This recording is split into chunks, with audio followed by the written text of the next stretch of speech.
What's going on, guys? Welcome to Meaty Glitch. I'm Cody, Blocker. Yes, you are. Blocka 3, also known as.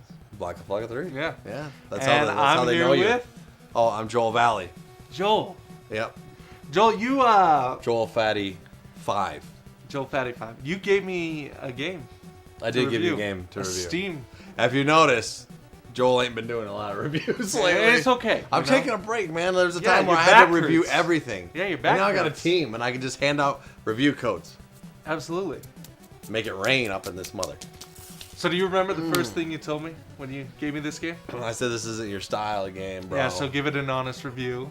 Yeah. Don't just bash it because it's got a little Play it. retro feel to it. Because right? here, we play the games. We play the games. For you. If they suck, you don't have to play them. So before we get fully into it and all the assets play, I'm just going to get real with you guys, all right? Uh-oh. So look at me. Look at my face. Look I have a mask. his eyes, his beautiful eyes. So the game is called dadquest. Hypnotizing. Okay? Hypnotizing. The basic idea behind this game is that there's just not enough dads in the world that do a good job raising their kids, right? Hey, man, speak the truth. Yeah. Preach it, brother. And so it's telling me this at the beginning, and I'm thinking, there's something I can get out of this game. For sure. Like, this is going to be rewarding for me. You'll be that a I can dad soon. Exactly. Well, not soon. Well, but one day. Eventually, yeah. You know, your voice is deeper. Got Right. hair in different places. Right. You're getting there, boy. I'm getting there. All Soon. right. Then there comes a line in the game where it says, so that we can train these kids to be the true weapons they are. I like that. What? Weapons? Is that what you were thinking? Because that's what I was thinking. So basically, you get to select a child after you get through the kind of the tutorial, the controls. I select a boy because he's got to carry on the family name. That's right. You know what I mean? And Keep if the he's going to be bloodline a going. weapon, you know, Yeah. he's going to be bigger, stronger, faster. Yeah, that's not sexist at all. No, That's- not at all. that's Okay. It's just fact. Right, okay. So, Oh, my Lord. basically, you got to take as this dad. You select a child, and you basically use this child to get through the game. He is like your tool, and you come with 3 basic controls to start off with. You've got like the Force in Star Wars, where you can literally call on your child and pull him back to you, which is so cool. And then for some reason, this game just hates pigeons, but actually, I can relate to that because I hate pigeons. And so Because you got a nice car. And when they poop on your car. it's awful. Oh, my goodness. And It's so over. with this kid, you can also Oh my bash Lord. him against pigeons and throw him Like a to boomerang. inflict damage. Yeah, Nice. and you got kind of an inventory there. This game is just a little bit crazy in the sense that this is not what I was expecting. Oh, yeah. When it's talking about need dads to carry on, it's just not what I was expecting. So it's not what you're going to do with your kid? No, what I do I with hope mine. not. I'm not using this as a tool for my life. Like a chancla, I'm not. throw that mother. So let's get a little bit into the gameplay here. Let's do it. So like I said earlier, come with 3 basic abilities. You've got the force to kind of bring back the child. Because every dad's a Jedi. Right. Every good dad. Mhm. Let me clarify. You can hit with your child, or you can throw with your child. You don't hit your child. You hit with your child. You Honey hit child. you hit these enemies. Not just the pigeons. The pigeons are separate. Pigeons don't hurt you, but you've got. But you can hit them anyway. Yeah. Okay. You've got these different creatures that just look crazy, that you would just gotta destroy with this child. And as you do, you gain experience and you level them up. And as you level them up, You level your kid up. You get Do they get older? Or Yeah. no? They do? They become like an adolescent. Yeah. Really? Yeah. it's Are you pretty like cool. throwing this guy in his teens? Yeah. That's crazy. So, and as you level up, you have the chance to kind of get a new ability. Like one, for instance, one is like a penetrating throw. So now when you hit the enemy or Right. whatever, the creature, it doesn't just hit through, it continues, so you can hit multiple in a row. Oh, yeah. There's also one where it increases its, like a smash factor, I guess, where as you swing the child, he kind of grows a little bit, and he has a bigger hit radius. Nice. Yeah, so that's kind of interesting. What's kind of interesting about this game is the dads are really useless without the child. You throw the child, you gotta be prepared. And that's that real you- in life, kids. Hey. You don't take care of your dad. You don't take care of your kid. Get out of here. Yeah, You're useless. I agree. I'm just saying. Yeah, I agree. I'm coming real now. So when you That's right. Joel bringing the real news. So you got to be careful at times when you throw your child that, you know, you've got to be quick in avoiding because you're defenseless. Which is kind of weird. It's dadquest, but you need the kid. Without the kid, you're nothing. There's no quest to be had. I get it. So one of the things of this game that I wasn't a big fan of was the save game feature.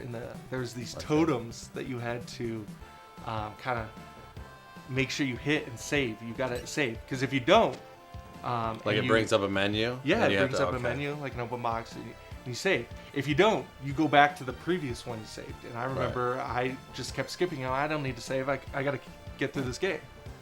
And then I died. You're used to an autosave. Yeah. Because you're a young buck. Yeah. Yeah, I get it. What's tricky about this is you got to be smart in the way you use it. You don't necessarily want to save when you got half a heart left, because if you save and you die, you come back with half a heart.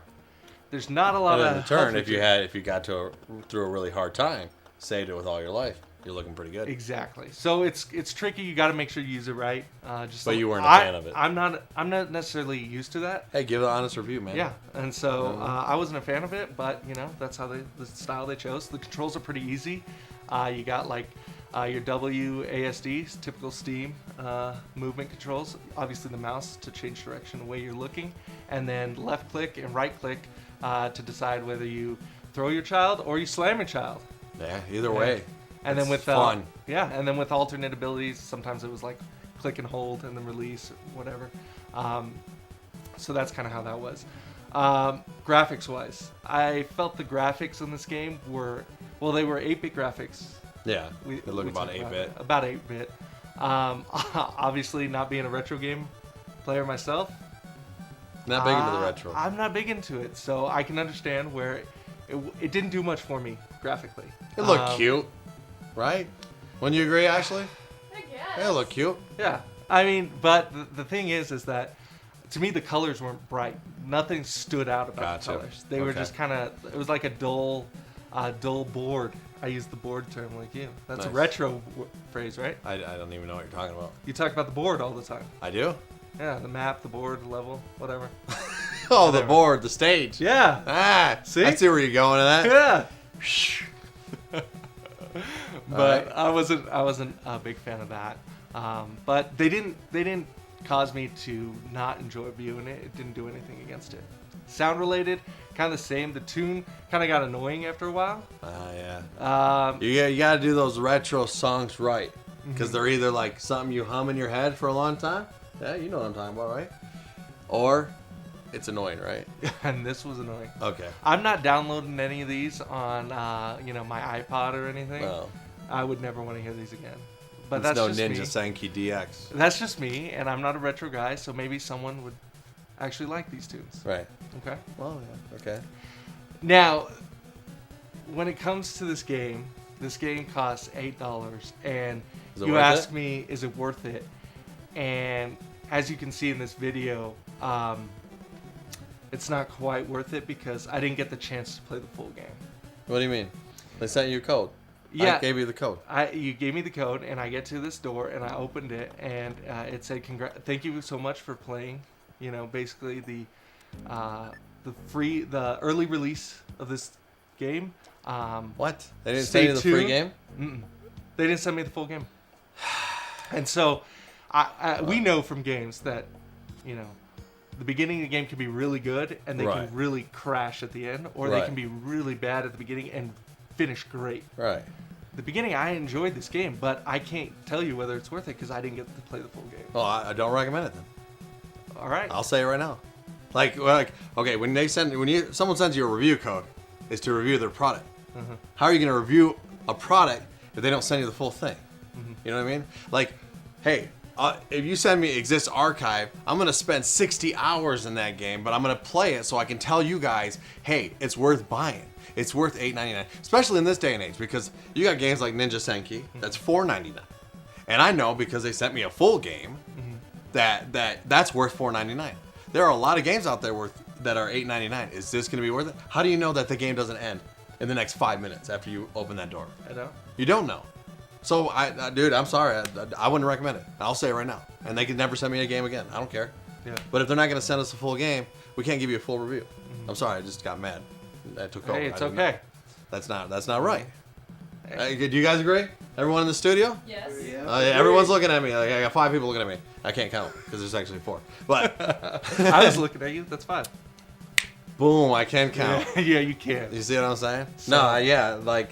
Yeah. Here's the thing, guys. It looks good, right? Is that what you would say? Yeah, I mean, it's I had fun with what I did. If you Well- want to take a gamble, Yeah. go for it. But don't go on our recommendation. In Yeah. fact, I would recommend if a company deals like that, I wouldn't even support them. In all honesty, like, come on, man, why do you send review copies out then? If you can't Partial. review, like, yeah, you know, how much did you play? I would say after because there's a learning curve because I'm not a PC gamer. Right. I would say they probably sent 45 to an hour worth, 45 minutes No, to an hour. I can't recommend you to pay $8.99 for a 45-minute game. Heck no. That's a demo. That's it. No. Review's over, Michael. I don't even know I'm gonna post this on YouTube. Shut this thing off. But you guys, I love you. Subscribe, like, and comment. Thank you. See ya.